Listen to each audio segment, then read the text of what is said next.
welcome to Talking Church. Glad you could join us again today. And we're here at Empower Centre with a live audience, also people watching all over the world now, which is brilliant. Hope you're getting a lot out of Talking Church. What we're going to do today is do exactly what's on the tin. We're going to talk church, because there's things that happen within church that are worth talking about. And the last few weeks we've been looking at faith, we've been looking at all manner of subjects. Today I want to look at church being a place of many cultures. Now, for us in Portsmouth, the Portsmouth congregation, we're a very international church. We have people from all over the world, people from Africa and Asia, the islands. I mean, I'm not talking about the Isle of Wight. I'm talking about, places like St. Vincent. We got people from all over the world, and I'm always so blessed when people come on Sunday morning, and even students, but non-students come and they say, we're from this country. And what they mean by that is, this is the culture that was our culture growing up in our formative years, including church. And now we're here in the United Kingdom, we're in Britain, and we love God, we're sold out for the kingdom, but now we're in a more British church. And I think, yeah, that's good, but sometimes I think it's sad when people are not true to some of the things that are true to their culture nationally, because they maybe think that they're in a country, a different country, and they need to be true to the culture of that country. And I want to dig into that a little bit today. I'm blessed today to have two guests. It's like a bit of a kind of world debate today. We've got the whole of Asia represented by Janine. She's representing the whole of Asia today, specifically the Philippines today, because Janine's originally from the Philippines, moved over here. How old were you when you moved over? I was 19. You were 19? Born and raised in the Philippines. So you had a lot of experience of the culture of Philippines, not just national culture, but church culture in the Philippines, right up to the age of 19. Yeah. I grew up in the Philippines in the church as well. So great, fantastic. Well, we're going to be digging into that in a minute. And we've got Yenga, who's representing the whole continent of Africa. With all its different nations, he's representing. You're actually from Congo, aren't you? Yeah, I'm from Congo. You're married to a Kenyan. Yes. So you're going to represent, because now that you're married to a Kenyan, you know Kenya off by heart. Learning the language, so you can understand what your wife is saying to you when she speaks in her native tongue. Some of it. Yeah, okay, that's great. And so we're representing, and obviously I'm from Great Britain, if you didn't know. I'm from England. We represent three different countries and three different cultures that many of them are the same. It's like how we sing praise and worship can be different. Right. But what we're singing in our praise and worship is the same. Yeah. We were talking just now about the different songs that are used in Congo, but when you translate the song or change the rhythm, it's still songs that are saying, Jesus Christ is Lord, God saves you. The words remain the same, but sometimes the delivery of the song can be different. Now, when I look at Family Church, we never really set out to have a British church. We always wanted to be a big old fat soup made up of many ingredients of the nations, because I think it's a little bit narrow-minded to say, well, this is how church needs to be, based on a national culture. Right. What we need to look at is make kingdom culture number one. Yeah. But then also not be scared to look at different ways church is done in other nations. Yeah. And different values that Christians put on certain things in different nations. And I put here, not to be scared to celebrate those things. Yeah. More than, every year we try to do an international type Sunday where we focus on missions and the international of who we are. What's sad sometimes is it's like when we finish that service on that Sunday, we've had a Sunday where we've worshipped in a more African way, or we've experienced some of the beautiful dancing that's a part of Filipino worship. Now, I've been blessed to be able to go to Africa, different parts of Africa and the Philippines regularly, and I've sat there and thought, you guys do that beautifully, specifically with praise and worship. Why don't we do that in England? you know, and there's reasons why. It's like if you see the tambourine players in the Philippines, We love it. amazing. I mean, when they start to worship God, out come all these young ladies dressed in beautiful, and they're doing it like all the tambourine, the like that. ribbon and the tambourine. And I've had people with me, and they said, Pastor Andy, why can't we do that in England? I said, because English people are terrible with tambourines.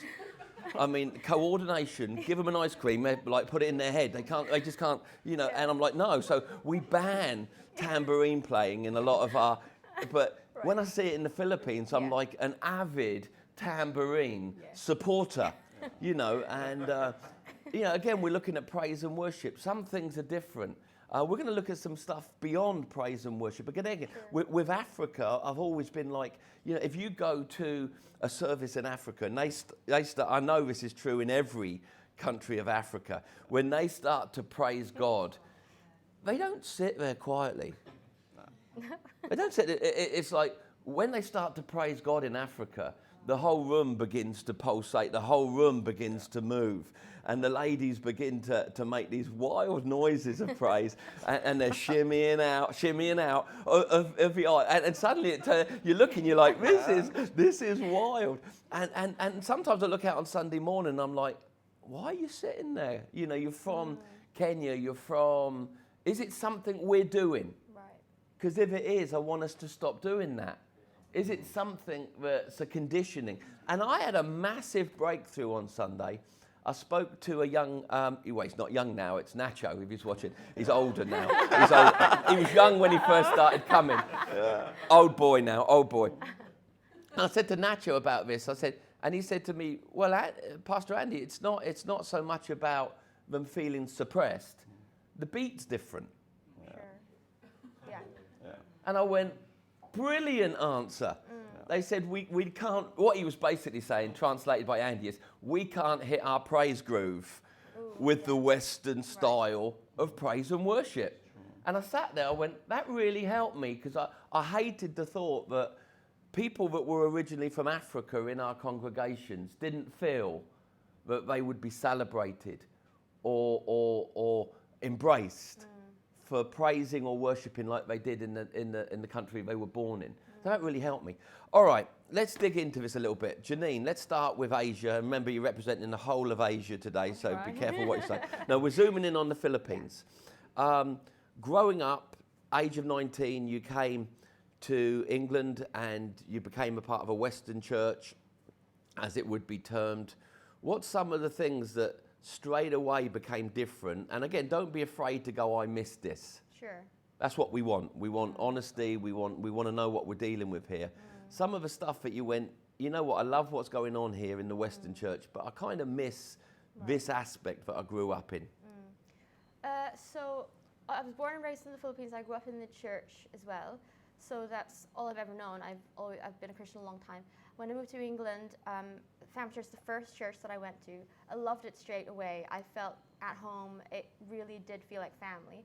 I think the first thing that I thought, I missed that, is Connect Group, actually, because I grew up from when I was 13. I was we called it discipleship group. So we would meet every week. So that's just jumping in, just for those watching, life group, connect group, home group, that aspect of smaller community of church. Yes, small group. So I grew up being in that, which helped me a lot when I was growing up, especially because I didn't live with my parents. So it was good to have people that I was accountable to. I had a mentor there as well. So actually when I was here in Family Church, I asked someone to be my mentor, because I was used to it, or I loved it. And I loved it. Another thing was, I loved how we do life together. I think that's like the social, like how we fellowship. In Filipinos, we love socializing, hanging out with each other. I feel like when your church friends almost become your church family, which is what we are actually. You see that a lot in Family Church. But I think it's less meeting driven, isn't it? Yeah, we don't. It's almost like we don't do, okay, we've got a social at 9 today, social at 9 today. It's not like that. It's like, yeah, everyone's coming around. Yeah, come around whenever you want to. So it's just so natural, I think. It's not, I don't want to say manufactured, because we don't manufacture at Family Church. And we do fellowship really well too. But I think it's just part of who we are. The English person generally is quite funny. Now this is generalism. It's almost like my home is my castle when I shut my gate. You know, it's very invite. You have to be invited, don't you? Yeah. Now I can remember when we just had an incredible wave of Filipinos come in the church quite early on. We're talking 16, 17 years ago. Right. And they were coming over. England were bringing them in to work in the hospitals because we had a shortage of nurses and doctors and that kind of stuff. And I can remember thinking, I need to hang out with these guys. But to me, hang out was, right, I'm going to invite you around for pizza, right? Right, yeah. We're going to spend about an hour and a half together. Yeah. We're going to eat pizza, and then we're going to say goodbye and get on. But I remember when the guys came over, they were planning on staying all day. Right. And then I suddenly realised that the problem was with me, my concept was of fellowship was English in that, you know, when an English person speaks of fellowship and church, it's like, all right, I'll stay behind for 26 minutes after the meeting and have a cup of tea with you. We're done. Yeah. We're done, you know. Yeah. Where the Bible speaks of fellowship, a shared life. And I think the Filipinos and the Asians and the Africans, I've seen this, when they talk about fellowship, it's like when an English person goes to an English life group, it's normally there's a clock on in everybody's head. And it's like, we're going to be here for an hour and a half, an hour and 45 minutes. And when you visit like a Filipino life group, you turn up like 7 o'clock on Tuesday, and about 4 o'clock on Thursday, it's still going. A whole new lot of people have arrived with food, but and it just, and I love that. I love that. But again, in the Western mindset, often churches, we do church, it's meeting driven. It's kind of, we do this, we do that, then we're done and we get on. Segregated life, where I really noticed that, and that must have been so big to you that it was almost, where you all going? Yeah. Because of fellowship. Is that the same in Africa? Yeah, it's the same. It's the same. Because in Africa, especially when we go to church, we know that we go worship and honor God because it's, first of all, it's bigger than our parent. Because we grow up with parents at home and you go to church, you know that you go to worship the Creator. So you don't play games. So it's like when I start worship singing, I don't need to sit down. I need to stand up and I need to clap. Use everything that God gave me because I'm alive, first of all. So you don't play a game. You need to honor and worship. So for you to see people in worship, and again I'm speaking of crossing over from one culture to another naturally, not kingdom culture, which I think kingdom culture is the trees of the field clap their hands. You don't sit and watch, you know. No. In full agreement. But for you to see people in a praise and worship service when the Lord is being praised and people are giving worship, to be kind of sitting there on their phone, does that grind you? Yeah, sometimes, because I say you don't know what you are doing, because if you know that God is the one who gave you that life, you shouldn't sit down. That's good. Right. Maybe because you are blind spiritually, but if your eyes is open, you need to stand up and honor the God, the Creator. That's so good, eh? That's so good, because I think we can be, not me, I'm talking about other people, can be very flippant or take it or leave it. And it's almost like they're not respecting the presence of God. Of course. That's there. I like that. Just skipping back to Asia quickly, we're just starting around the world. Anything else apart from fellowship? Fellowship. Or do you want to say more about fellowship, the absence of fellowship? Yeah, I think, okay, this is something that I often speak to Smudge about this, Smudge, my husband. I often wonder, I've been in family church 10 years now, 9 years. And I always wonder, God, where are your people? Why don't they want to help? Filipinos, we just get involved. I remember when I started going to youth church, one of the first things that I got asked by the people one of the girls that I met, she was like, what team are you in? What team are you in? And then I was like, oh, I don't know about teams. This is my first week. And then I joined the team that week. Because it was a thing, you didn't go, are you in a team? You go, which team are you in? Because everyone was in it.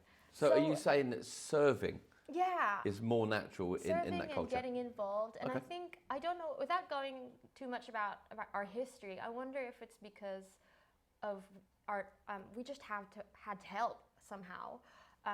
We had each other's back kind of thing. So I think that's kind of embedded now in who we are as a nation, that if something needs done, let's just all get in there and help. And I think that's something that I've missed in family church, where everyone's just, I think it's almost like, which teams are you in? I remember joining too many teams. I was like, right, I'm going to join the hosting team, the choir. I was in two choirs, and then join the kids team, the hosting team. Do you think the two are connected? Again, we've been speaking a lot the last few weeks about the church in Acts 2, that they devoted themselves to apostolic teaching, to breaking the bread of prayer, and to fellowship, shared life. Yeah. If you've got more of a culture of eating together and hanging out together, then it's almost a natural byproduct that you're going to want to do things together, right? Yeah. So they're not separate things. I think it's a part of the same culture. Yeah. And again, if you're watching this and you're from England, don't get all shirty. We're British. Let's learn. Yeah. Let's learn. That's what we've got to do today. We've got to look at kingdom culture and say, we're small-minded if we think, well, the British church does it this way and this is how it should always be done. Because a lot of the time, the traditions of the British church don't go back far enough. You know, well, we need things as they originally were, but people are speaking about Victorian England, Edwardian England. Well, let's go back to the very birth of the church, which was which came out of Judaism with a bunch of Jewish people. And if you ever see Jewish people praising God, it's not a quiet affair. It's really not. Yeah. All right, let's skip over, take a plane back to Africa, zoom in on the Congo. Other things that you notice differences from being a part of a Western culture church with a kingdom culture to an African culture church? In Congo, especially, where I was the place of my birth, and when we go to church, we talk about God, we take it seriously because you can't, it's like you need to understand the person you are facing, first of all. Because, for example, my daddy can say to me, Yenga, you need to go to church. I know Imene is not playing games because he know that you go to church, you can learn something that the one is sending you to do. Like, you know that he send you to church that you can learn that the way you can behave, the way you can live in the society that you are. So you need to understand you can understand the culture, but when they say to you, go to church, he wants you to go to see yourself and get something from different person, because it's not him who's gonna teach, who's gonna preach. It's different person, and when you come back home, he's gonna ask you a question, and you will see by that if you're really learning from the church that you are going. If you are not learning from there, he's gonna say to you, you're not doing good enough, because you wanna see change in you. Because what I'm hearing very much, Yenga, is another point that I actually want to drift into. I've experienced this in Asia and other countries, but a lot in Africa, when I was ministering in Africa a lot, was the whole thing of respect and honour. of course, Respect and honour. For not any individual thing, respect and honour for the word. Yeah. That when you teach the word, I mean, again, sometimes people are late getting to the meetings in Africa, but they're going to stay all day. Of course. And I've been in Africa where I've been like, you know, all right, we've started the meeting and you've taught for 45 minutes. You're like, amen. And they go nowhere. Yeah. They're there and they're like, and another one, and another one. They just want the word of God. Yeah. And I love that hunger, I do. But also, again, bit of a thin ice subject, the honour of not just the word and of God, but of the man or the woman of God. Yeah, of course. Yeah. What I always see is sometimes the people coming from Africa countries and also Asian countries come in, and the honour they have naturally that's been grown into them in their formative years regarding a pastor, your natural parents, whether they've been good or bad, there's an honour there that's biblical.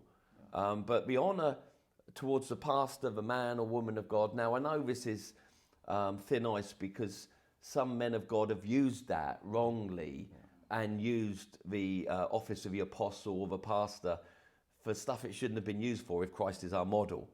But equally, I've always felt a great level of respect and honour from people from Africa and Asia in comparison, not to all, because a load of the British people are honourable, but sometimes it's just more of a trait. I suppose that's what I'm trying to say. Yeah. Of sometimes I've been walking down the corridor and to do something, and someone's found out I'm going to do it. I remember the classic example was we were having trouble getting people to work on the car park team in Portsmouth Family Church. We just could not get people to sign up for the car park team. And so one day I turned to Wayne, who's one of the elders in Family Church. I went, all right, I'm done with this. Give me the car park team jacket, the luminous orange jacket. I'm going in that car park. And I wanted to do it because it needed to be done, but also I wanted to show people coming in, we haven't got enough team. Yeah. People are burning out because there's not enough on team. So I went out into the car park. I was preaching that morning, but I had this luminous jacket on because the guy that had been out there needed time off and no one was stepping up. When I did that, it was such a visual lesson of responses from people. And oh my goodness, some of the Africans, it's like I'd spat on their shoe. Yeah. So It's like I'd kind of nudged them and spilt their coffee and not said sorry. People were coming into the car park, and it was amazing to see some of the responses. And I can remember one of our guys from Africa, who was from Nigeria. I thought he was going to hit me. He came up to me, he was like, no, no, no, no. And he started pulling the jacket off of me. And I was like, whoa, I'm good. I don't care what I do in church as long as I do something. He said, my pastor will not wear, and I've never seen a gentle guy, not this time. And he took the jacket off of me, put it on himself. But I was getting a lot of responses like that from people originally from Africa. And there were some people from England that were going, that's kind of not right you're doing that, Pastor. But I had other people driving past laughing, saying, you found your place at last. And I know it was a joke and it was sarcastic, but there was more truth in the statement than what they were letting out. That's what they wanted to say. Right. And I was like, whoa. And in that car park, I was collided with different cultures. Which one is truer to a kingdom culture? The Bible speaks of honour and certain things, doesn't it? Open it up a little bit for Shenga.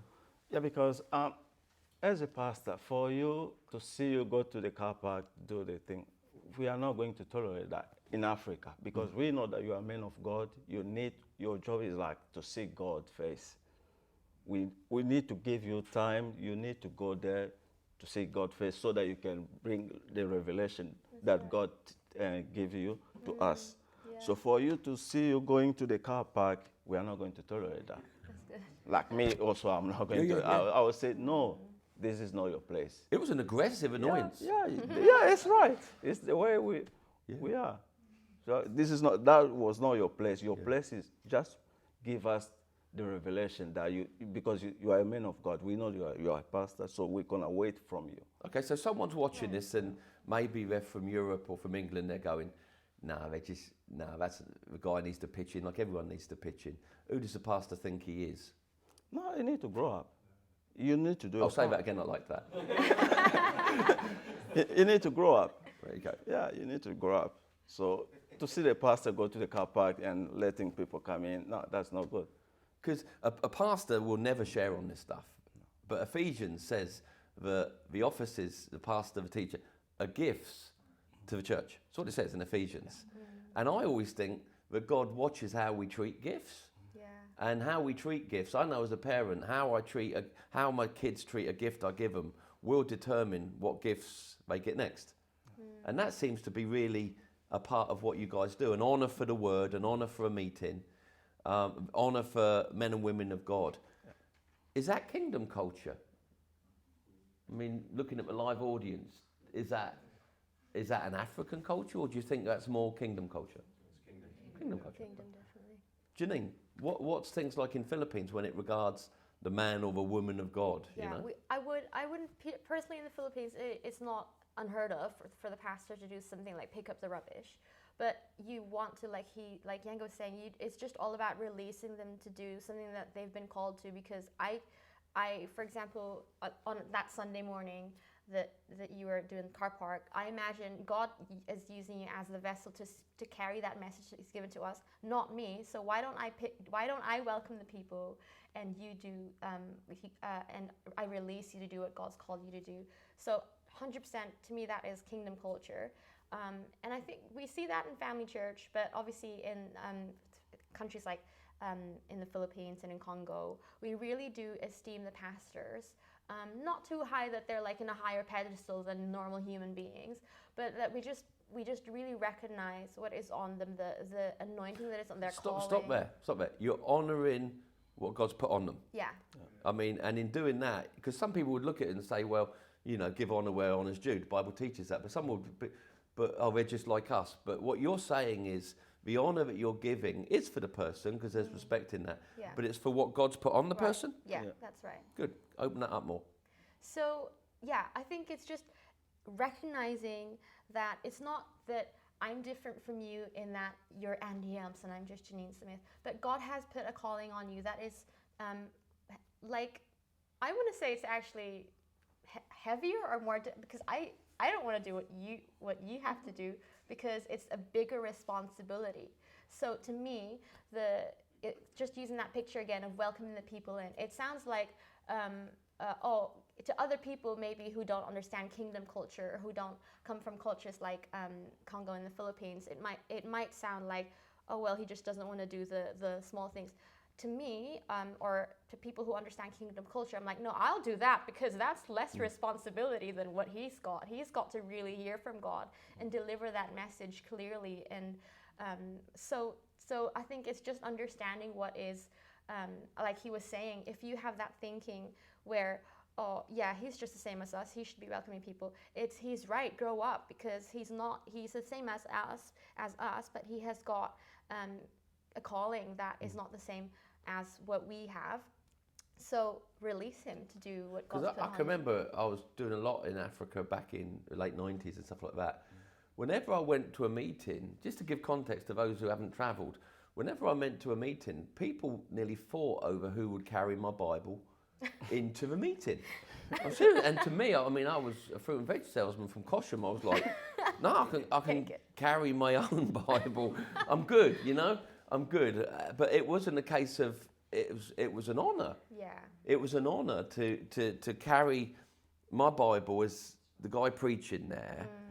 And it wasn't like something somebody had been sentenced to do. It was something that and the honour in it, it was quite moving. Yeah. That everything in me from a Western mindset was, no, I'm good. But it was like, and the pastor would say, no, you need to let them do that. Right. That's rewarding to them. They're serving God as they're doing. Again, you drop that way of thinking into a more British or a Western culture, it can be kind of flicked out like a magnet with opposing ends, can't it? Sure. All right, other things. They can be little things that you notice when you're in family church sometimes in England, because we've got family church in the Philippines, and it's different when you go in there, yet it's the same, the heartbeat's the same. But little things, I want you to be honest, I wish we could do this. You sit in family church, loving the meeting, loving the preaching, but something in you says, I wish we could do this. We used to do this back home. Anything? Yeah, I like a choir, and the music is a bit different, because myself, I play drums, so I used to play drums so back home, and sometimes, yeah, I can dance, but I still need more. Right. Yeah. Because when we go to church, we know that, yeah, it's Sunday, yeah, we cannot dance. And before we receive from the man of God, the preacher, the message, we need to dance for God and worship. So that means in Congo, when we dance, Pastor. Yeah, no, I've been We don't play games. Hours. When we dance, we dance. And the lady, they can, we in dance. the church, leave the building, Yeah, round the building. It's awesome. Yeah, we dance. Yeah. I So, love that. is it the beat of our worship and our praise that prevents that? Or do you think that some people from Africa in our congregation feel that we wouldn't celebrate that? No, we can celebrate, but maybe we need a bit more sometimes.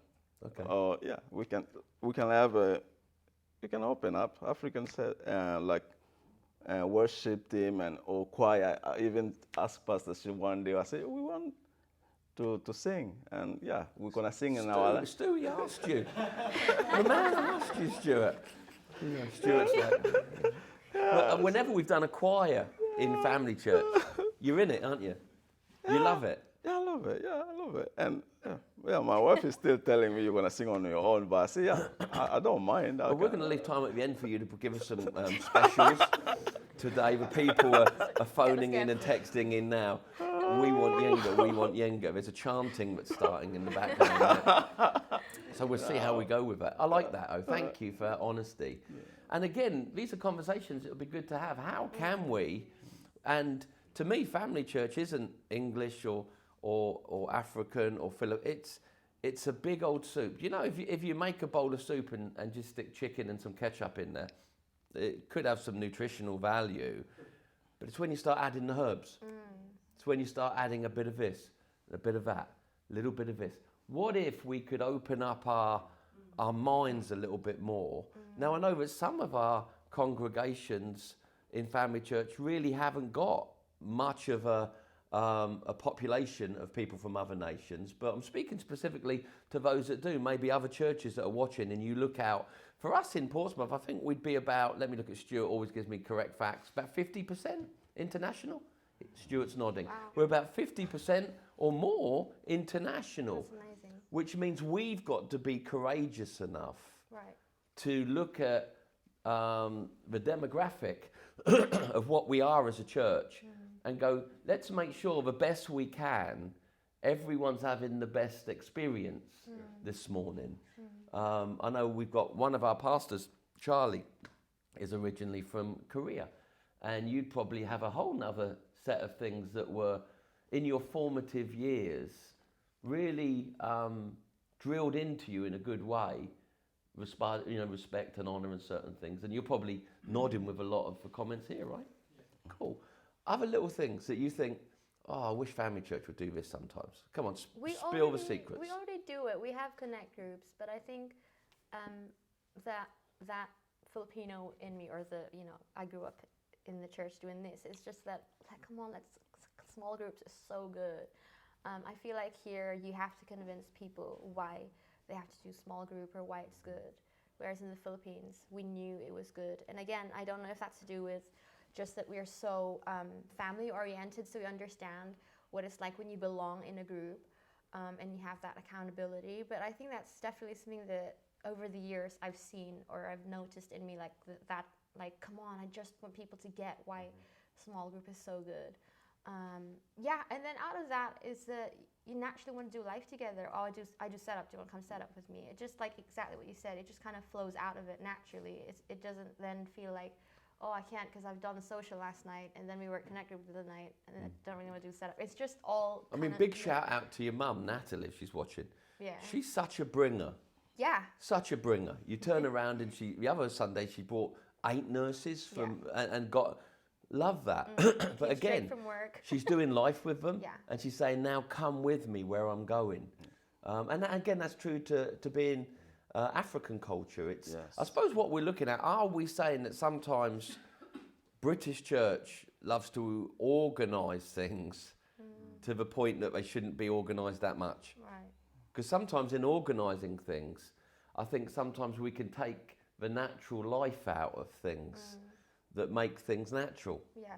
All right, let's spin this around, go a completely different angle on this. What's something that you loved about British or Western church when you came, Janine, that would be different? We looked at some of the stuff you maybe have missed. Sure. Or thought, well, this is different.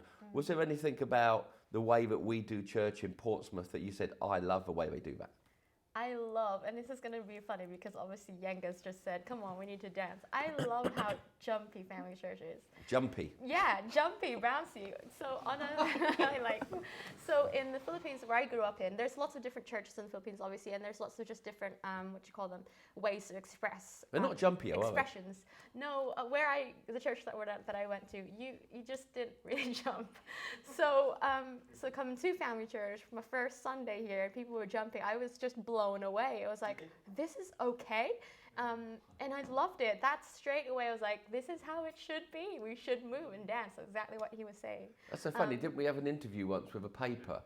Paper report, and they said, I think they said they were very jumpy. Yeah, very jumpy. Very bouncy church. I love that about time. I think that's definitely something that even now when I visit back in the Philippines, it's become natural because it's obviously the culture that we have at church that you're just so involved and you get lost. There's no inhibition, I guess. Yeah.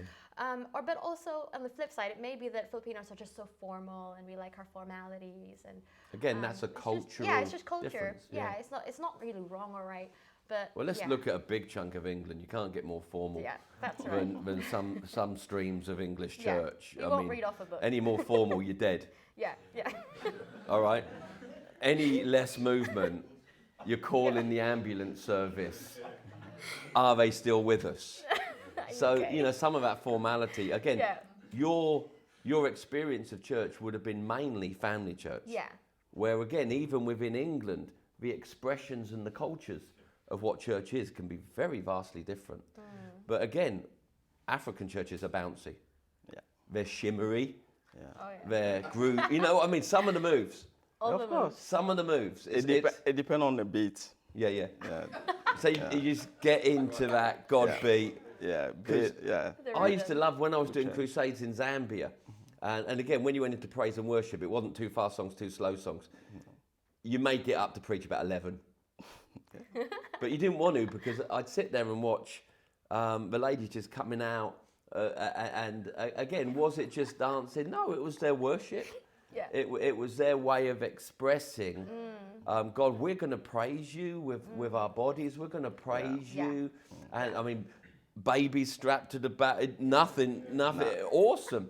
And again, I think one of my frustrations is, and I think we can time some of this down to the beat and the groove, and we're going to make you the groove master from now on, Yenga. You're going to be the groove master. We christen you groove master. Because we used to do an International Sunday, and it was glorious. Everybody wore what would be their national costume or something associated to national, colourful. Yeah. And then we'd bring in, and often we'd have an African band, and the Filipinos would do a dance, and it was glorious. And you'd sit there going, this is bigger than just British church. And then you think, we're done. We're never the same. Next week, it's just back to that kind of setting that is very complementary to English people, or not complementary, normal to English people. But I suppose my heart in this whole conversation is I don't want anyone that's in family church from another nationality to feel stifled. Right.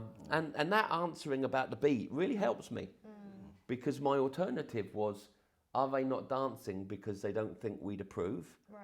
Are they not dancing because they think we wouldn't? That's not enough. We've got to allow kingdom culture to invade, but also celebrate the flavours. Not say, welcome to British church, now act British. That's not right. That's not right. And I think this is a journey we'll always be on until we see God face to face. Yeah. Okay, time's nearly gone. Something you like about British church, Yenga, that when you came in you thought, like that? Yeah, but in family church, I was happy because people can dance, especially youth. They don't mind. And Stuart? Yeah. Both pastors, they can dance. Yeah, of course. I don't think many people overtake me and the pastor Stu on Sunday. Because we say always in Congo, before we start singing, we say, where are you dancing? Are you dancing in a pub or a nightclub? Yeah. So here is about kingdom. So if you dance outside, Oh, come on, preach so that, you Yenga. need Preach to dance good. here. that. Come That's on, good. more, Yenga. Yeah. That's true. Yeah. So if you dance outside, Yeah. that means you dance for the world. So if you don't dance for the Creator, you are missing out. Oh, That's come so on. good. I love it because we have church weddings and you see them, don't you? On the dance floor, 10 o'clock at night. No drink or anything like that. They're just out there, young and keen, only 17. And you're like, wow, you're a very animated person, aren't you? But then Sunday morning. And you're like, so you dance for ABBA, not ABBA. Oh, there's a message in that. There's a message in that. You dance for the European ABBA, but not ABBA God. Oh my God, the Creator. You need to dance. When I think the mindset within other nations, there can be more of a strength of God first. Yeah, of course. Yeah. That if I'll dance for someone apart from God, I will dance. But if I'll give, and again, let's just skip on to this quickly, tithes and offerings. I never really have painful discussions with people from Africa about tithing and giving because it's really put in them by their parents and their spiritual leaders at a formative age. By the time you guys leave kids' church, it's a done deal, right? Yeah, because you go 100% to give 10%. What is that? 90% you can manage. It's not rocket science. You got 90%, they give it to you. Just to give 10% of what you got, you are trying to beg. No. But yet a Western person watching this today will go, oh, no, 10%'s a lot. I can't afford 10%. But Pastor, you can manage 90%. They give you 90. They just ask for 10%. It's bigger. See, that's the strong persuasion. Yeah. Where there would be someone, if we brought somebody up that struggled with tithing, they'd be going, no, I just can't afford it. Where the problem is they haven't budgeted to include God. Right. And But- there is a promise. Sorry, I didn't interrupt. There's a promise that they say, try me. God said, try me. Oh, come on. Yeah. He say, you take 90, you just give me 10 and try me. Yeah. Right. We need to have the Groove Master Younger back on the show. I mean, come on, please. But again, I've been in Africa and Asia. Sometimes it's not money. I've been in offerings where chickens, Yeah. Wow. all manner of stuff, because the Bible says bring the first fruits. Yeah. And I've been in meetings when people are coming in with chicken. I've been in the Philippines where someone gave me a chicken, Oh, wow. and the chicken travelled in the jeepney with me. Oh, And was alive? I was sleeping in the jeepney. Live chicken? Yeah. And I said, let's just kill it and make something. And the lady, she said, no, we've got to take it. I was sleeping in the jeepney, and every morning that thing would at my ankles, and I'm like, I'm going to crush your head in a minute. Sorry for anyone that loves animals. I didn't mean that. That slipped out. But yeah, in the offerings, it's not just let me bring my money. I've been in meetings where people bring harvest and stuff where they say, God bless me with Right. this. Yeah. The first 10 belongs to him. Yeah. That's a big in the Philippines too, hey? Yeah. Yeah, because especially in the provinces, you don't have money, but a lot of them are actually self-sufficient in that they'll have their own livestock, they'll have their own veg. So in a sense, that is their possession. So yeah, exactly what you said.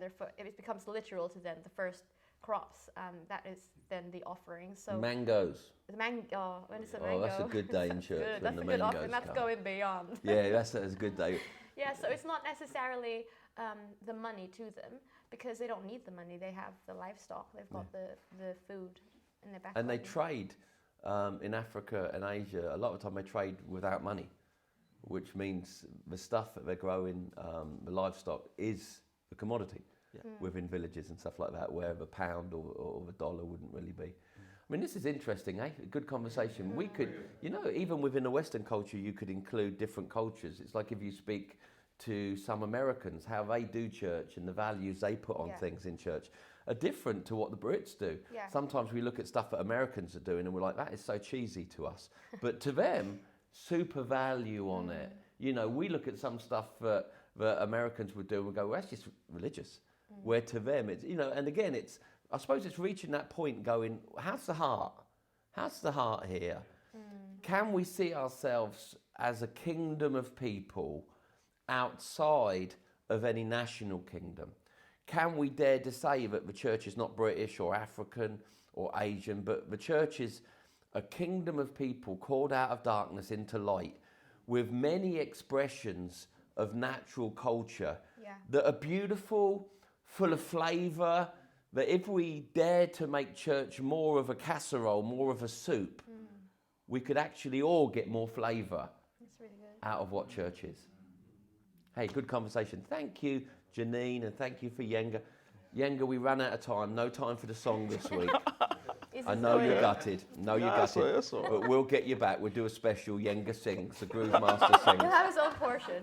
And maybe a tambourine demonstration from Sister Janine. I'll consider it. And hey, watch Family Church. I think the next few weeks could get really interesting. Hope this has been of use. Hope this is triggering conversations in your own heart and in the congregations that you represent. I know some people watch this show as their connect group in other congregations. We love that. Keep on doing that. We'll see you next week for Talking Church.